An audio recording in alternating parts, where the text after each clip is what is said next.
Yeah, here. We're fine.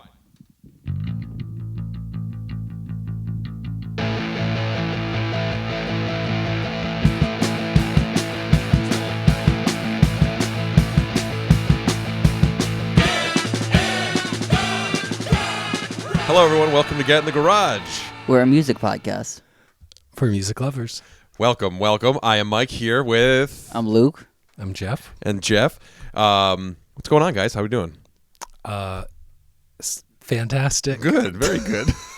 What some would say, boombastic. Oh, some would say. But before we get into the bombastic part of this podcast, just a quick reminder to all listeners, hit that like button, hit that subscribe button, go ahead and comment and all that good stuff. I'm really proud of you that you remembered to say it in the beginning of the show because I didn't remember. Share with friends. Share family, with friends. Yes, we're getting more views than we have subscribers. So I know that you're watching. So go ahead and hit that subscribe button, please. We very, very much appreciate it. Also rate us on Apple Podcasts as well.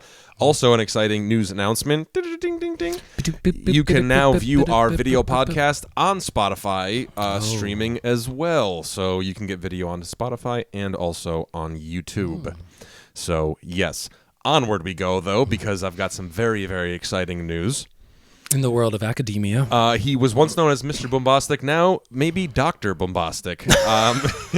Shaggy himself, the reggae and dancehall music sensation of the 1990s, received... Eternal. Oh, sorry.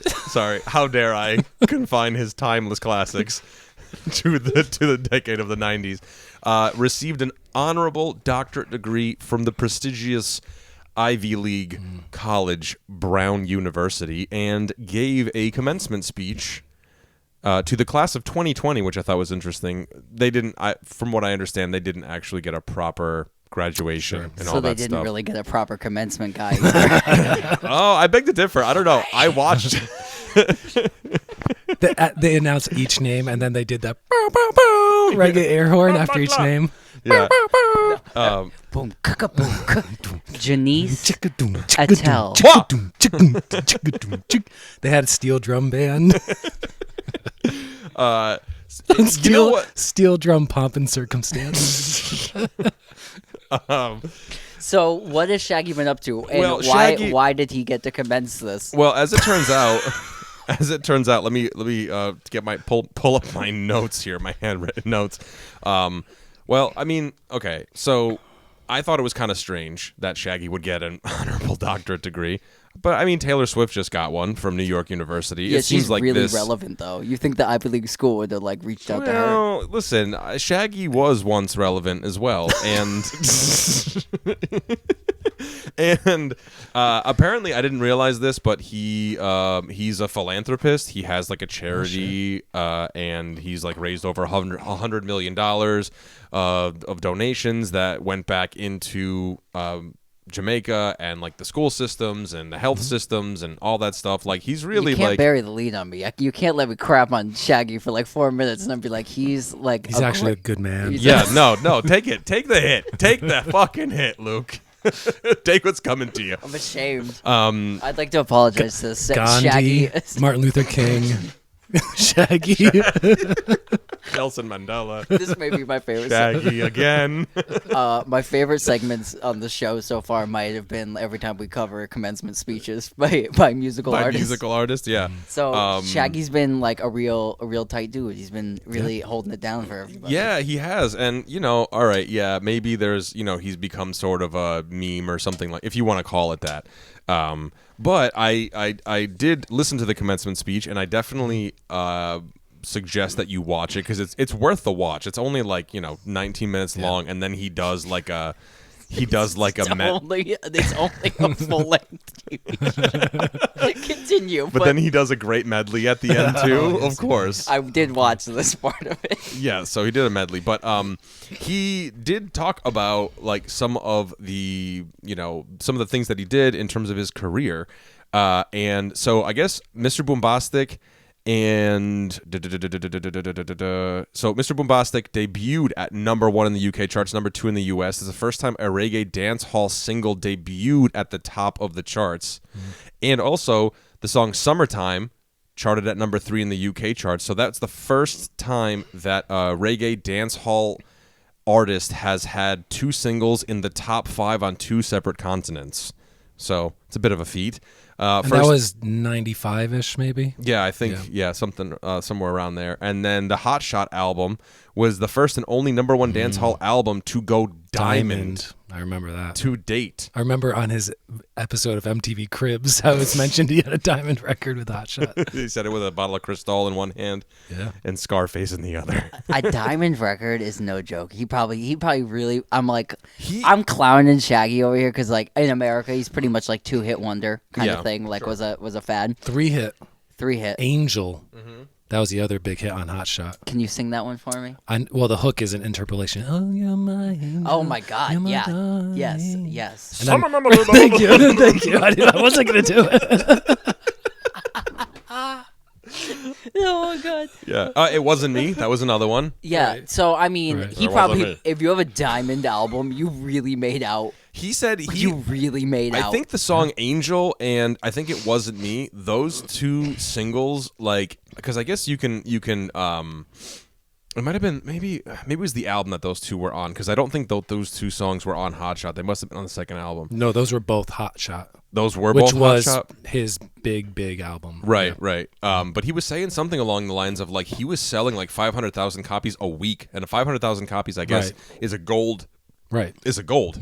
So he was getting a gold record album status once a week until he reached diamond status. So it's like, Well, and that was diamond in America too. Also, Right. So this that was in 10 million only in America. that's not counting Right. the this UK is in the and year other 2000. in the year All this 2000. happened. Yeah. So, I mean, it's a big feat, man. And that's the thing is it's like, and he was talking about how, because he moved to the United States, he moved to New York from Jamaica. He joined the United States military. He was in the Marine Corps. He served in the Gulf War and Desert Storm. And then, like, he retired military and then started, and he only went into the military to get the GI Bill, but ended up not going to college and just had, like, the first, a song called, I think it's Oh Carolina. It was a number 1 single on the UK charts, and that was his first $1 million deal with Virgin Records. And then he got another $1 million deal, and then like his actual his whole career, musical career, took off. And he gives a great anecdote about meeting James Brown and touring with James Brown, and like some advice that James Brown had given him. And you could tell that like nobody in the audience even knew what the hell he was talking about, because they're like, who's James Brown? And he's doing like a James Brown impression. The hardest working band. He's like, Shaggy! Who is he? Shaggy! They can take your wife, they can take your house, they can take your money, but they can't take Oh your my talent. gosh. Apparently that's what Shaggy was told by James Brown. Anyway, Yeah, honorary doctorates are interesting because every institution gives them to a whole wide range of people. I saw Martin Sheen one time at the only high school or college graduation I went to. Wow. really? Yeah, it was boring. You saw Martin Sheen at a high school graduation? No, I meant to say college. Oh, It was the college. only college graduation I went to. It was not mine. And Martin Sheen was there. He gave the commencement speech. Wow. It was But he didn't get any sort of honorary degree. I don't know. No. I wasn't paying attention. It was just Yeah. the voiceover from Apocalypse Now. You're About being let me just jungle. say, sitting in the room, you couldn't hear you couldn't hear shit. It No, was that's like nice. it was like Martin. He was like, Oh, and Martin. I'm like, okay. Oh, Martin. But anyway, so our congratulations to Shaggy. His commencement speech was very, very good. He was very, very humble and. Wha! I would also like to apologize to the Shaggy estate for slandering him. for the slander I laid on him before. Yeah, I before learned of his honorary military philanthropic service and his philanthropic contributions. We salute you. For Yeah, he was a Thank you Marine, for man. He was badass. Yeah. So yeah, definitely check it out. It was really, really good. He's very, it's very real. I don't know. Yeah, and Shaggy singing Mr. Boombastic in the full gown Come on, that was so good. is so funny. It was so funny. It was so good. He does the full bit. He does, Mr. Boom. Fantastic. It's so good. So good. It's so good. Also, I'd like to apologize for anyone that can see the fly flying around. Oh our yeah, heads. this fly's killing me right now. Yeah, it's really. Oh, I don't notice. Anyway, so moving on. our congratulations to Shaggy. And much like we've done in the past couple episodes, we are celebrating an anniversary of an album. Luke, why don't you tell us if the album sitting behind me didn't give it away? We are going to talk about the Rolling Stones' Exile on Main Street. Yes. Rolling Stones. It came out in 1972 in May of the 26th, which was not that long ago. I know I read that backwards because I read it backwards. So in May of the 26th, the year of our Lord 7219. Alien would have said date. I literally read it like dyslexic when I had to go backwards. That's okay. The Stones rolling celebrate their anniversary. So yeah, it was released on May 26, 1972. It was a short 50 years ago. So we are going to talk about it and get into it. We talked about Goat's Head Soup a couple weeks ago. Yes. This is I think the better album, the album before it, and what most people would say is their best record. It's debatable, but here we go. So Exile on Main Street. I went nuts with this record right around the anniversary of this, like the week before. I listened to it every day for a week straight, sometimes 2 times in one day. I got really familiar with it. Before that, I was pretty semi-familiar with it. I was stupid familiar with the first 2 sides of it. Side 3 and side 4 I was not as familiar with, but really got acquainted with that. I re-listened this year. So what did you guys think initially? What was your guys' thought about it now? I had maybe ever listened to this album like 3 times ever. I'm just not the biggest Rolling Stones fan.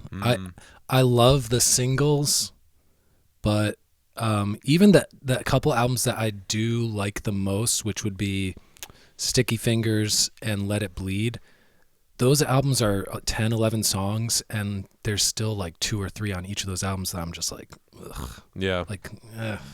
But I enjoyed listening to this when we actually sat down the task to listen to this whole thing front to back. It's like an hour and 8 minutes. And it's like the Stonesiest Stones record because it's like the Stones are an electric blues band. They aren't trying to do, when they do forays into different styles of music, a la like the Beatles, they're kind of dipping their toes in, but this is what they do, which is rough and tumble, live in the studio. The overdubs are kind of sloppy. The singing's kind of messy. And it's just like you can hear the sweat and the dampness of the room and like how boozy they all are and all that stuff. I enjoyed it. I would say after, putting this up against Sticky Fingers, which is my favorite Stones album, I think this is a more consistent record. I like the highs of Sticky Fingers more than the highs of this, but I think if I'm going to suggest a record to listen to of the Stones, it's this one. Yeah. Yeah, this was one that I remember I had received as a gift along with Sticky Fingers one year, for Christmas or something like that when I first started getting into collecting records. And, Sticky Fingers for me was probably, the first time I ever really dove deep into the Rolling Stones. And this album kind of just sat and collected dust on the record shelf for a while. I think it was because it's a double album and it seemed a bit intimidating to me. And even the album cover, I don't know what it is about the album cover, but there was something with me where I'm like, I just don't know about this record yet, Of course, I knew, some of, Tumble and Dice, obviously, Sweet Virginia, there's a couple tracks on here that I was familiar with, of course, but like what Jeff said, I mean, the Stones, there's just this thing about them where it's loose and kind of sleazy and kind of, it's got that sort of lean to it and, all that stuff. And yeah, I just love it. And also, obviously, Mick Taylor's playing is fucking, top notch. But, it's, I would say in comparison to the two, I'm more of a Sticky Fingers guy. But I think that this is an absolutely fantastic Stones album, So as far as being like the complete Stones package of them being, like Jeff said, the electric blues band, like that's what they do. And he said this is probably the pinnacle of that. So to speak to that, the first side of this record, if you're listening to it on vinyl, is straight up like the rock and roll to the core, like what they do. You starts off with rocks off, and then Rip This Joint. Like the 1-2 is like classic. The third song, Shake Your Hips, is a Slim Harpo cover. Really jazzy, almost no drums on it. Then you got Casino Boogie into Tumbling Dice, really crowding out almost every kind of rock and roll in 5 songs, like in that kind of guitar structure.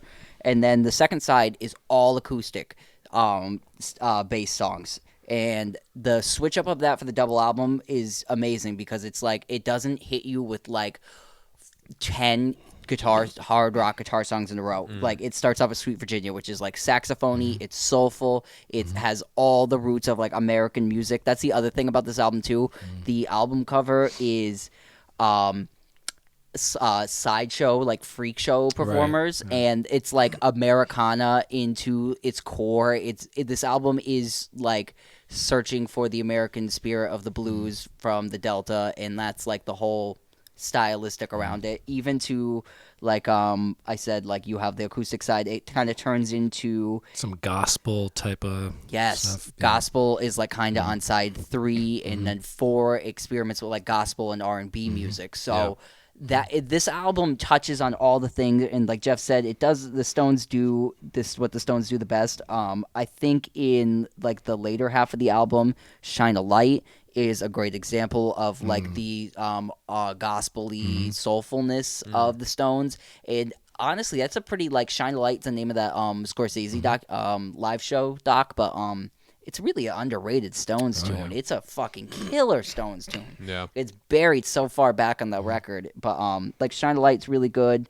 Even like a later rocker on the record, All Down the Line, like with the slide guitar, like great tunes all over the place. And then we were talking beforehand. I don't know if we said before we started rolling, but Turd on the Run is like a great like almost like garage punk, like down and now, down and now, down and now. It's got a great slide part on it. It's fucking cool's tune. Yeah. I mean, I really do. I like this record more than Sticky Fingers. I think it has way better songs than Sticky Fingers, but I do agree with Jeff. I like the highs of Sticky Fingers better. You got like Brown Sugars and the Bitch, and they're really like popping, like great fucking tunes. This is more of a you gotta sit with it for a little bit because there's so much on it.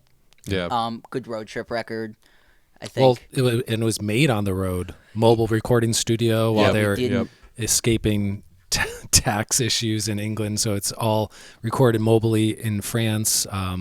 By engineers were Glenn and Andy Johns, and then produced by Jimmy Miller. And Jimmy Miller actually is the drummer on like a lot 3 of or 4 tunes. of the 17, 18 songs, whatever the album is. Right. You also get in the classic Keith Richards tune "Happy" on here, which I think lead vocals. Yep, and like I think Jimmy Miller plays drums on that. Yeah.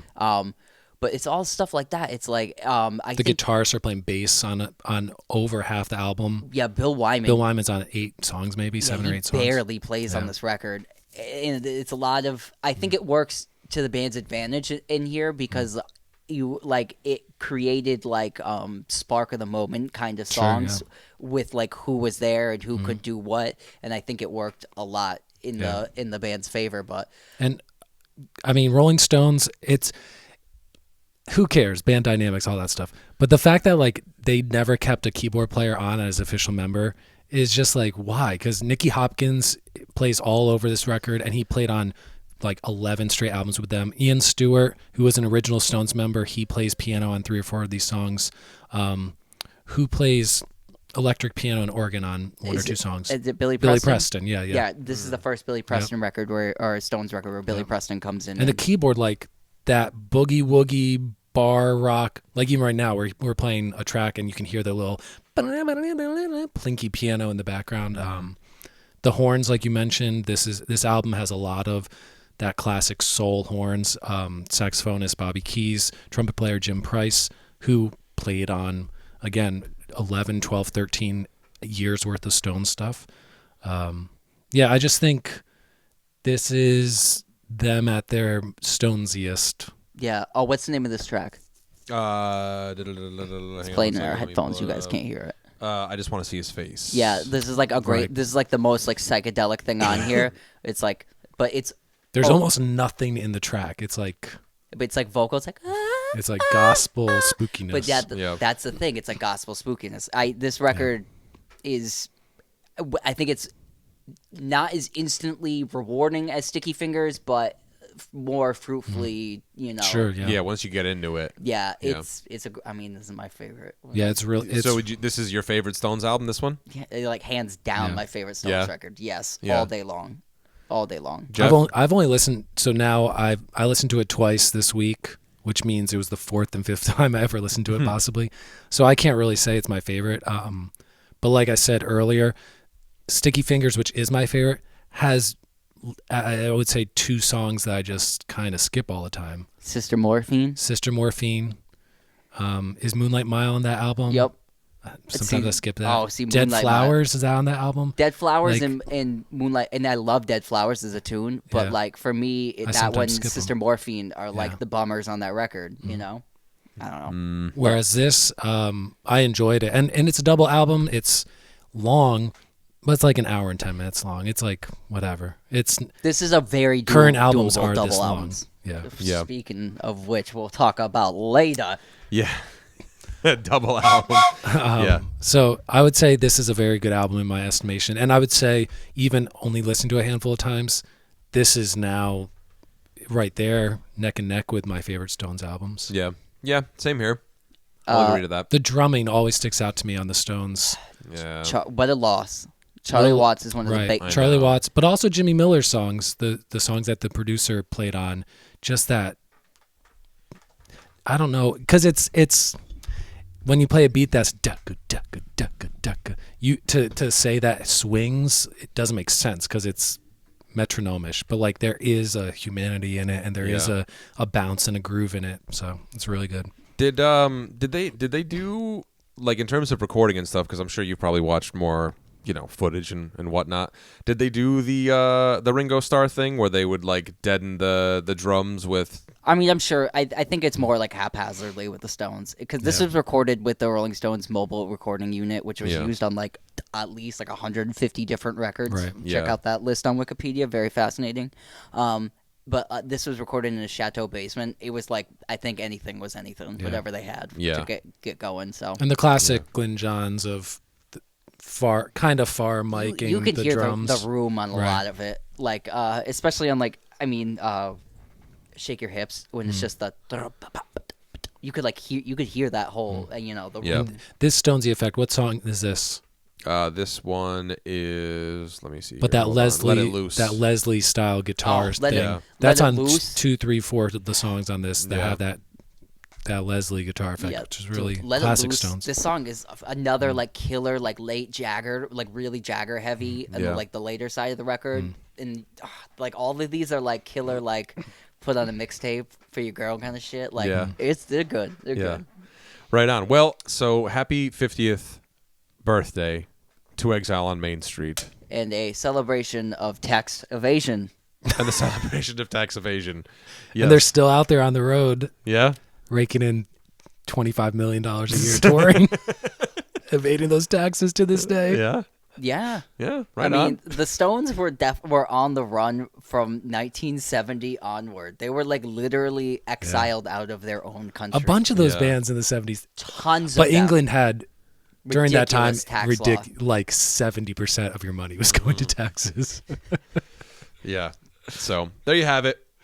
50th anniversary of Exile on Main Street. Give it a listen if you 2 thumbs up. If you haven't yet, I was, like I said, I was kind of I kind of dragged my feet to get around to listening to it, but it's worth a listen. It's definitely worth a listen. So sit down with it, enjoy it, and savor it. All right. So let's take a quick break. A quick commercial break. When we come back, we're going to talk about some more new music. New music news. New music news. We'll be right back. All right, welcome back, everyone, to Get in the Garage. The music podcast. Oh, for music lovers. We're not we are the now. We are the music podcast. Let's not shake it up. I thought, So we're the music podcast when we come back from the break. Oh, okay. Yes. We've established. So we've had 2, like we did last week. We've got 2 more recent album releases that had been released this past Friday. The first of the two that we're going to cover is the new album by the band DEHD, spelled DEHD, not to be confused with the Grateful Dead. Don't ever confuse it with the Grateful Dead. Because you will be sorely disappointed on both ends for both bands. Yeah, it's a thin record. It's 13 songs, but it only comes in at about just over 32 minutes long. It's called Blue Skies. Yes, Blue Skies. It's got like a butterfly sort of hand-drawn style on the front cover. And DEHD was a band that I initially had first heard of because I had subscribed to Infinity Cat Records had a cassette club that you were able to get cassettes. I think it was every month or every couple months or something like that. Yeah, and DEHD was one of the bands featured, and they I think it was actually their first release ever. Was on that. Yeah, what was the name of that? And then afterwards, they released a couple other ones, which I bought a cassette of theirs, their second release on Felt Something Records. I can't remember. But, 2016 was the first album. I believe it was self-titled, just DEHD. Yeah, I think now they're on Fat Possum Records, maybe. Correct. They're a indie rock trio from Chicago, Illinois. Yep. Made up of singer and bassist Emily Kempf, guitarist and vocalist Jason Bala, and drummer Eric McGrady. I've known of this band for a few years now. Because I lived in Chicago a couple years ago, and Emily has a Instagram page with a big following. It's Magic Tatty. She does cool tattoos. Oh, no way. Very cool. Yeah, Nice. yeah, check it out. Very cool. Very I'll cool. check it out. Right Yeah. on. Unique style. I was not aware. And so yeah, she started posting more and more about her band, and I started listening to them, and I was like, oh, this is cool. It's kind of like hipstery indie rock meets like kind of that post-punk from that like New Order, Cure kind of era, very, very early 80s kind of sound, drenched in reverb, that kind of surf rock stuff. Yep. The drummer Eric plays, his drum set is like straight up a floor tom, a tom with a middle tom with a snare on it, and like a six electronic pad. Because a lot of the beats are doom doom ch doom doom doom doom doom ch doom doom doom. Yeah. There's no cymbals on Very sparse, anything. right? Or if there's cymbals, he has it programmed on the electric kit. Jason's guitar is very warbly. He doesn't. I thought he used a trem bar to get the like kind of sound, but he must be running through like vibrato pedals and stuff. Yeah, I to get that too. woozy kind of whatever. And Emily's voice is very singular, and it's very kind of that girl power, late 80s style of kind of punky but melodic and Riot Girl influenced. Right. Definitely. But like not screaming at all by any means. Yeah. But Yeah. yeah, so no, like jumping into the record, so their last record, which was Flower of Devotion, they, kind of like the same, kind of the same flow of the band, like kind of like another step forward, but kind of the same vibe. Their melodies on this record are really, really great. The songs are overall anthemic in nature. They all have like a good like shouty thing or like positive affirmation in them. I like the melody of them is really, really fun. Like you said, there's a lot of like surf guitar. If there's guitar on it, it's like really reverby. All three members sing, so you kind of get like a fun like garage rocky Beatles thing going on, but like not the Beatles at all. Like especially on choruses, they like all sing in unison. Yeah, and then choruses like the drummer has one song that we were talking about. I think it's called Clear, or it was called Hold. Hold, yep. Was the song the drummer sang that you said. And that one was like it was like like dollar store New Order, and I don't mean that as like an insult. I mean, yeah, like a bed of synth sound, Yeah. and then like electronic drum beat, and then him singing. Yeah, and it's like it works really, really well because like and the vocals are more like on that one are more like flat, but then the ones that the singer Emily sings are like really, really like exciting and going for it. Like Mike just threw on right now the single Bad Love, which is like it's definitely has like the Lady Gaga Bad Romance like even just like an attitude, like obviously that was the first thing that came to my mind. I described this whole record like a baby bottle pop that smoked a cigarette. Because it's got that like it's the overall vibe of it too is bratty. It's got like a bratty mall thing going on about it. Like it's hard to pin though, which is also like the strength about the record, that it's hard to that like what you could say is a simple sound, but simple makes it sound like there's not much thought or whatever. But I just mean like it's pared down. It is the essentials.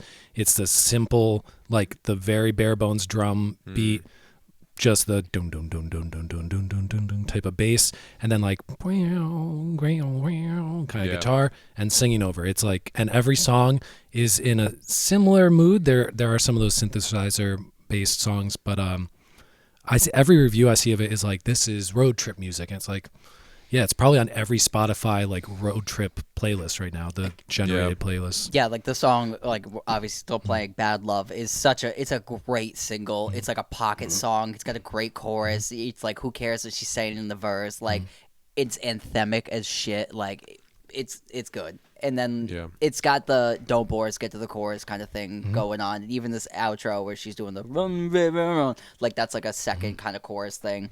I love it.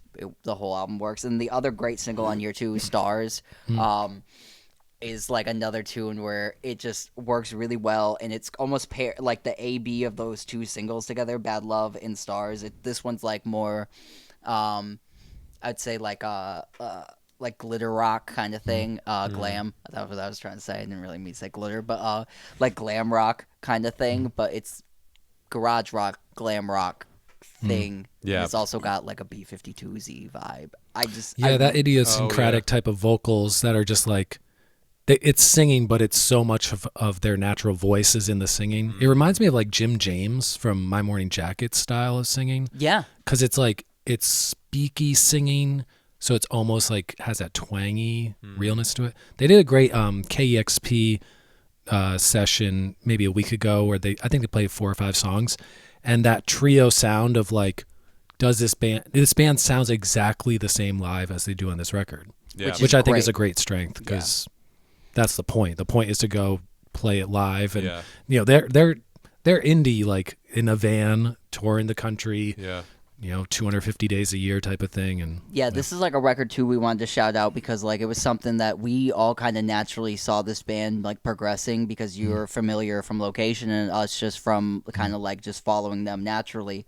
And it's great to see them like really like being a big band that's like touring, and we wanted to shout this album out. Like this is a great indie record if you're a fan of indie music, if you're a fan of rock music, dance music, summer music, very summery. This album works on many levels. I just wanted to shout out some more songs in here.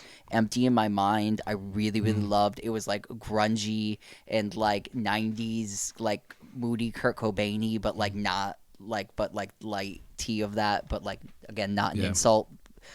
So I thought that song was really good. And then Palomino, I also thought was a really, really good song. I don't know what that means or what that is, but I really liked it. It worked well as a chorus. He just sings it. And again, that one almost has the same flavor as "Empty in My Mind," but like really 90s throwbacky. I loved how moody it was. I really liked this record a lot. Yeah. Right on. I'm the odd man out. I was a bit. I went hard on that speech, but it took me. Yeah, it took me some warming up. I feel like there's, in terms of my own personal taste and stuff, there's some highs and some lows for me personally.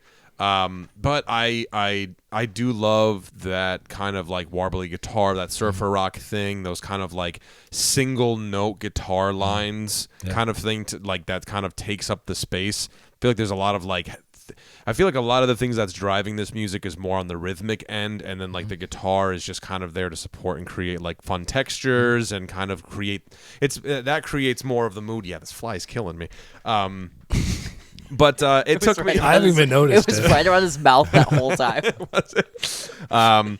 So yeah, I did like "Empty in My Mind" too. I liked the more upbeat thing. I would say if I do have a criticism, I would say that the thing that not necessarily criticism, but the thing that threw me off was that I found that in some instances the vocal delivery I felt like didn't match instrumentally what was happening in the way where it's like sometimes the vocal delivery was a bit more on the intensive side, more moody, more sort of in your face, sort of the shaking your fist at your face. But the instrumental aspect of it was a little bit more sort of, like kind of lazy and stonery. Lazy and right. Not stonery in the, not in the way that I should say people, in the you dreamy type of sense. Right, dreamy. If you listen to this, right. you'll know what I meant. Yeah. So I definitely think it's a solid record. It's would I revisit it? Maybe to try to give it a couple more chances. I think for sure it's not something that I would just like totally write off by any means.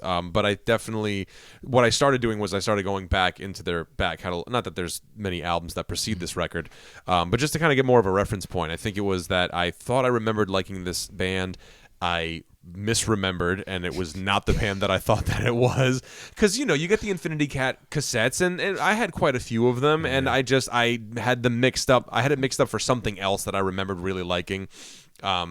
So I did misremember. So I think maybe that kind of was a factor playing into going into just listening to this album as a whole, was where I thought it was going to be something else and it wasn't that thing. So I was kind of like, oh, this isn't what I thought. But then I listened to the first album, which was the one that I received from an Infinity Cat, and I was like, oh wait, that's right, that's what this was. So I think there was like a souring of it just up front because I thought it was something that it wasn't. But then like going back and re-listening to it and stuff, not my favorite album, but I think it's definitely a solid album, and I think it's to me it sounds kind of like it could be like the soundtrack to a coming of age film.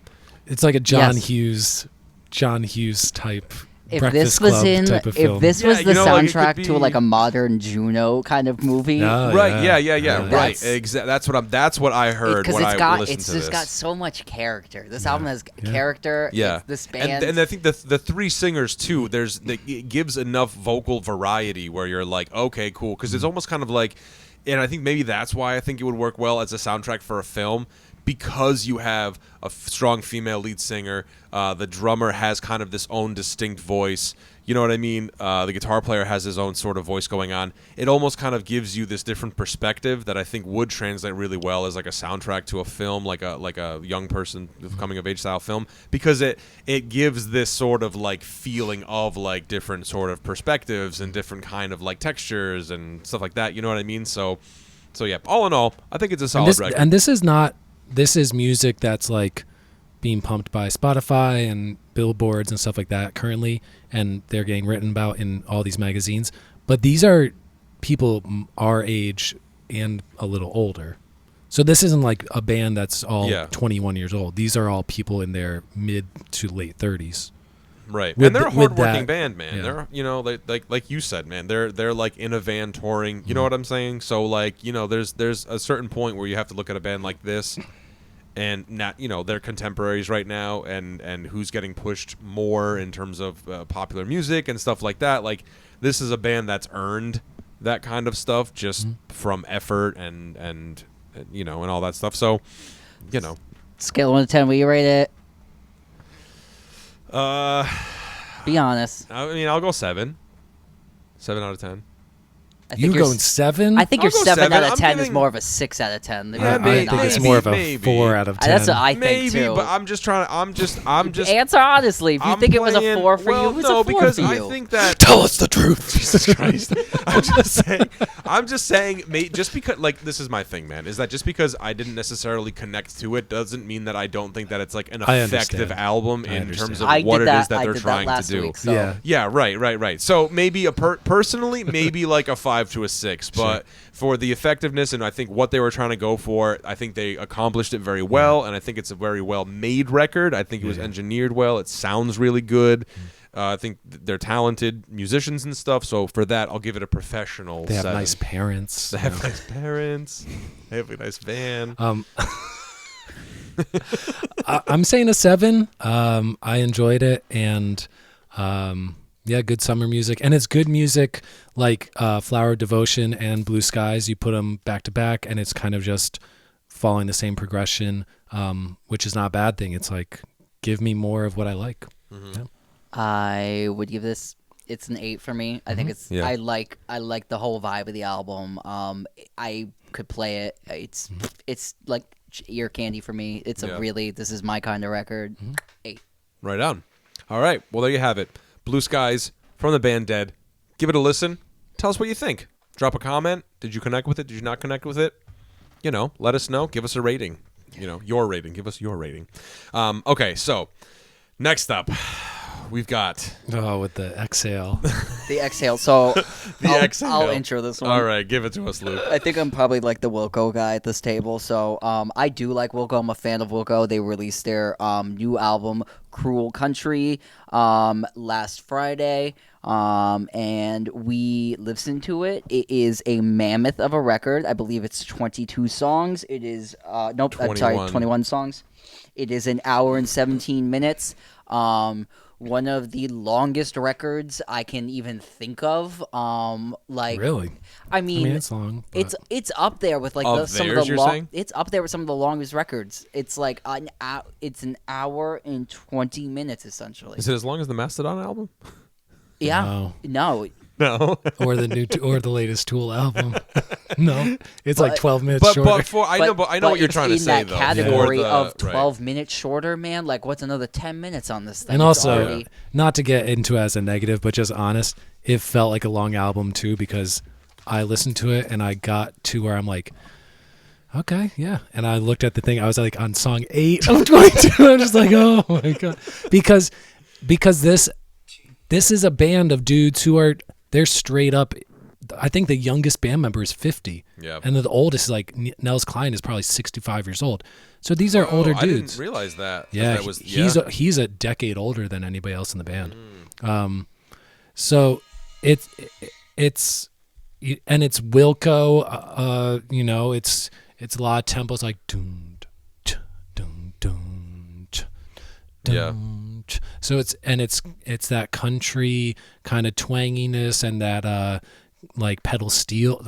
Anytime you hear pedal steel, it makes the song feel twice as long because it just has that like kind of feel of it. And you're well, to that point of Wilco too. So Wilco is the Jeff Tweedy project essentially.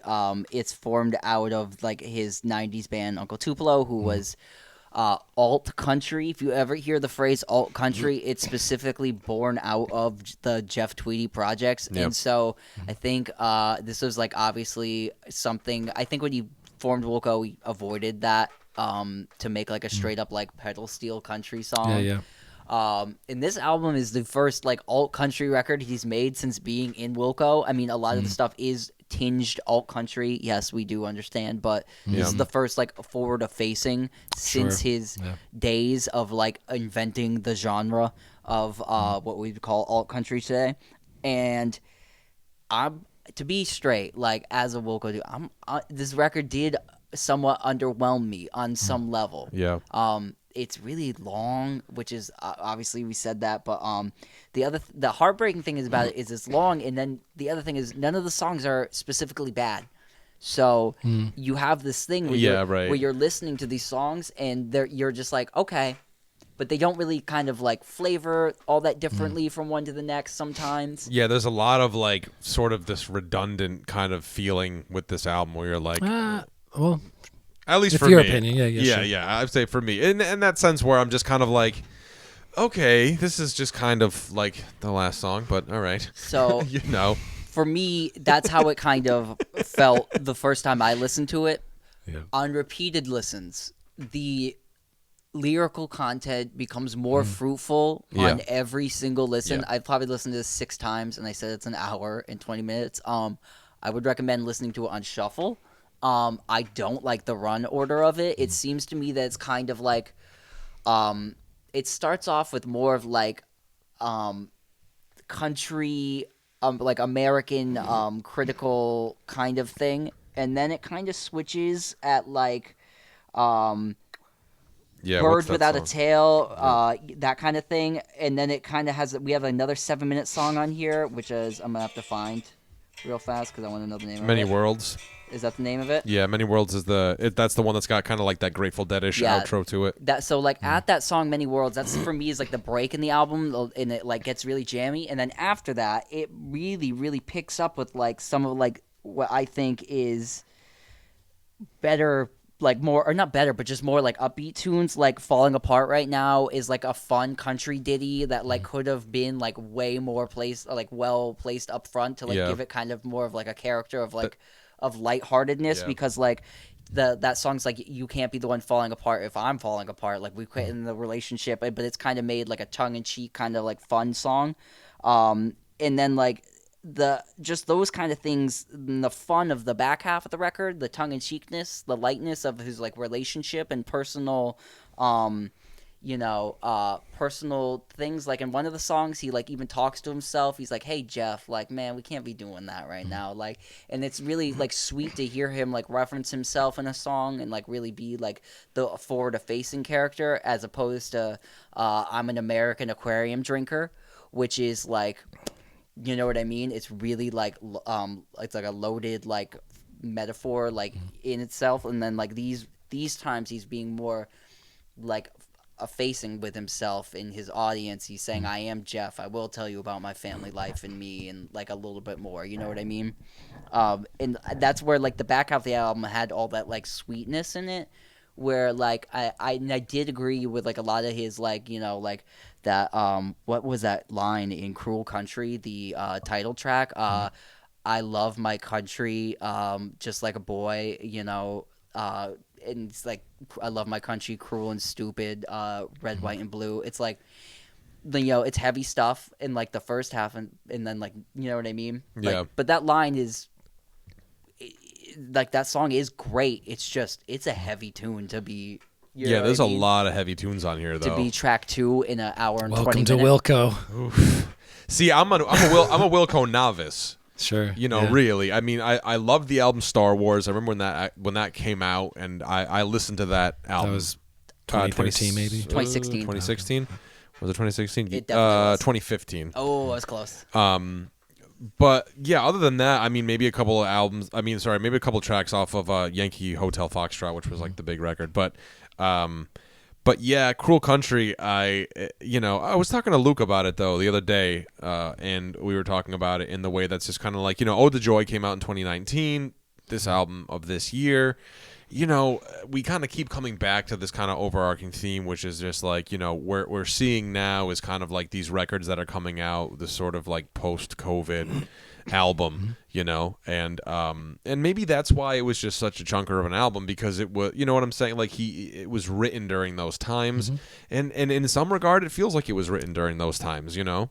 Also, just want to note about this record too, it's I was about to note. Keep going. It's played live. Everything on this record is played live for the most part. Yeah. And this is the first album that the band actually like played together since Sky Blue Sky, which was like 2007 maybe. Yep. So you can hear that, because a lot of my Wilco problem is, I mean, good songs, good sound, but like it kind of sounds like Jeff Tweedy solo songs with like, let me sprinkle in a dash of Pat Sansone on guitar, or Michael Jorgensen on keyboards, or John Sturrett's going to play bass, but like he's going to play so low in the mix you're not going to know it. Or Glenn Cochi, who is like one of the most inventive, just top-notch drummers, but his drumming on this song is going to be so minimal that it like almost doesn't exist. Nels Cline, who is like a guitar virtuoso, like this avant jazz country, and a lot of Wilco albums, it's like, put 10 seconds of texture on this song. I enjoyed this album because it does sound like a full band is playing, and I don't know this, but this is music for grown-ups. Like that's why the first Wilco album I got really into is I think it's their second album, and it is also a double album. It's called Being There, which is before this album. I think that was their most country tinged album, and Agree.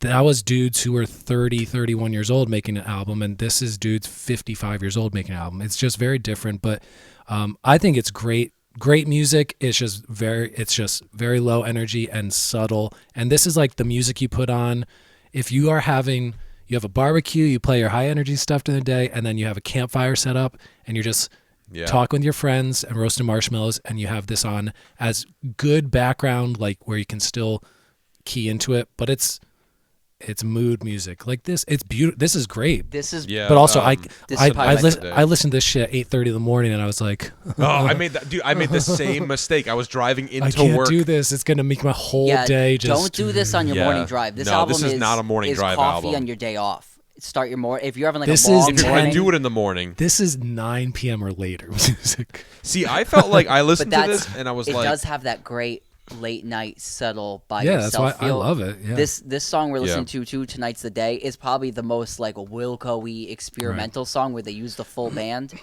But like you're right. It's a late night. It's like you're listening to the lyrics, enjoying yourself before you go to you sleep. It's Yeah. like it's it's chill out music, and it's pay attention to me music, because it's, or if you're going to, you could put it on subtly and it'll float through like you guys said, completely fine, and but if you're gonna get into it, the lyrical nuances are very subtle, and it's very much like you had to pay attention to the turn of phrases, things like that. But there is great lyric turns. Yeah, that's on the- this but whole that's throughout great this whole songwriting, record. The yeah. songwriting And his Yeah. voice, he sounds the same as a 55-year-old guy as he did when he was 26 years old. right. Like he has that eternal youthfulness in his voice.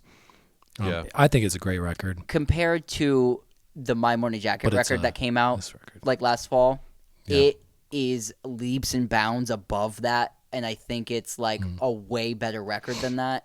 This is like a Wilco record for Wilco, but it's a good record. I think it's just one you got to take time with. So if you want to take the time, it'll Yeah. be there to take the time with. If you're not patient with it, I will give you the quote from the Rolling Stone review that I sent to Mike. This is how I think Michael feels about this record. At this point, listening to Wilco is more of a pastime than a passion.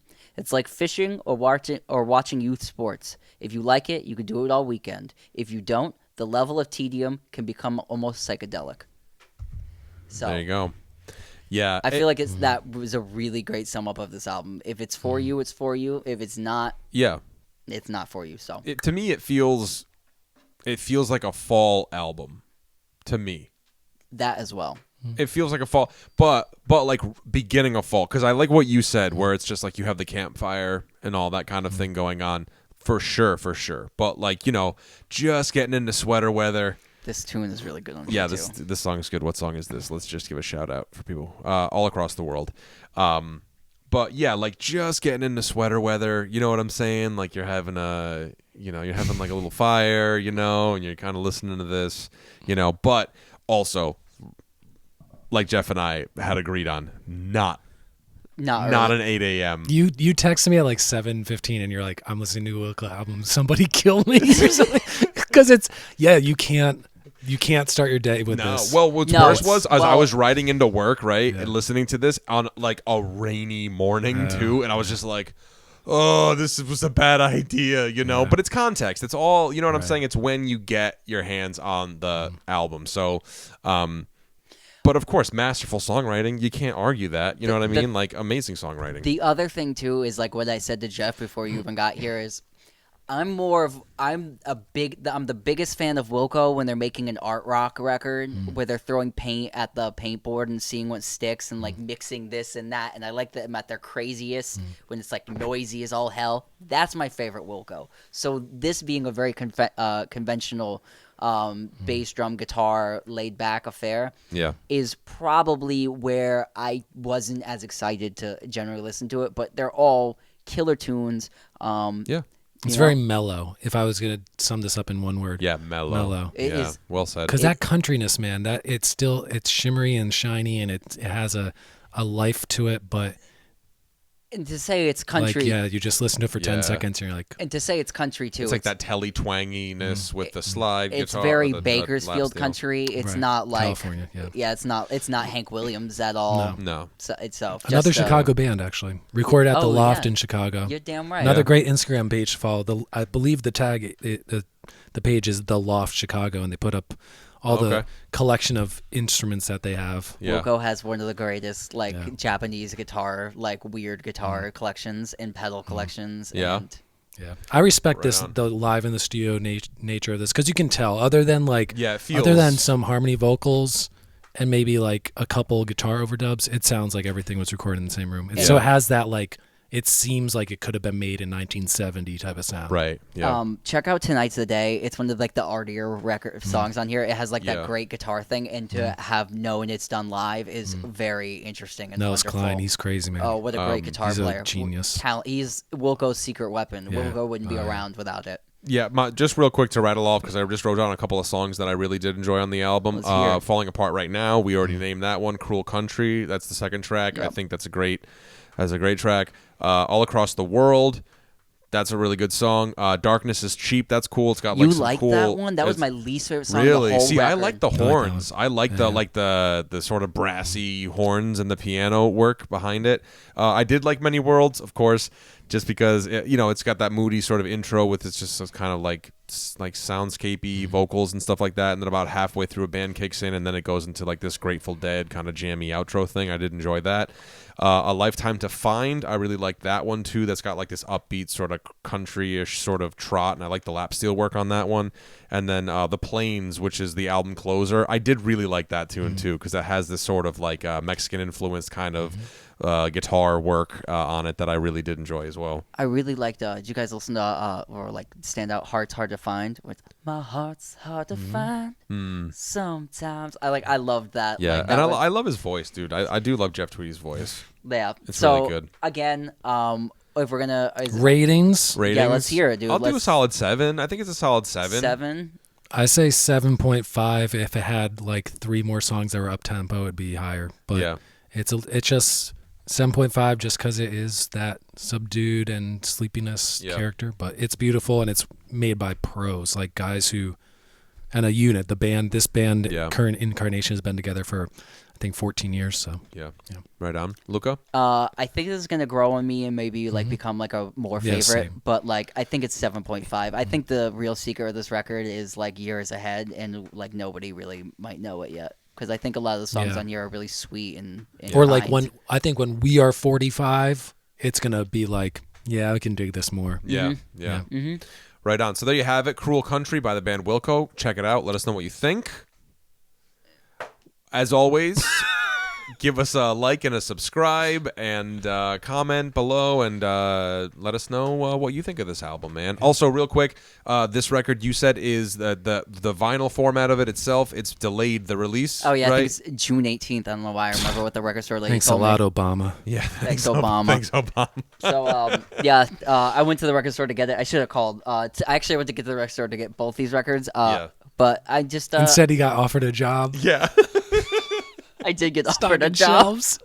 Giving reviews. Yeah, there you go. Listen, could I just say, she's like, young man, you're about to go into senior year of high school. Would you like a job? That's exactly what it was. No. He's like, I've been in this shit for 10 years. Listen, never. I hope you like those Doritos, bitch. Never in my life am I the cool guy in the situation. Oh. Right? I wouldn't say that.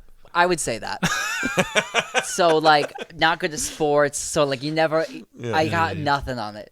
The one place I'm the cool guy is the record store. Yeah. And I know shit. And that's a cool guy of cool guys, because there's a lot of cool that's guys the guy in that record was stores. That's the guy that was cool before it was cool to be cool. So to get offered a job from the record store employee who is acknowledging your coolness. Yeah.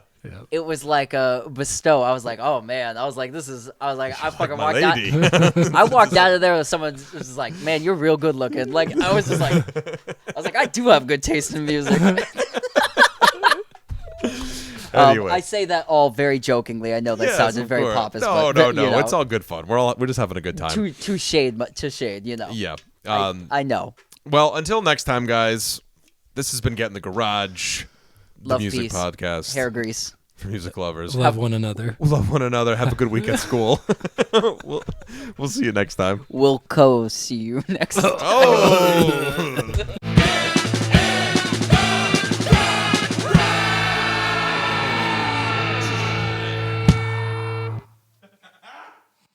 This has been a presentation from the Wasted Robot Network. For more information and links to other shows, please visit www.wastedrobotrecords.com/podcasts.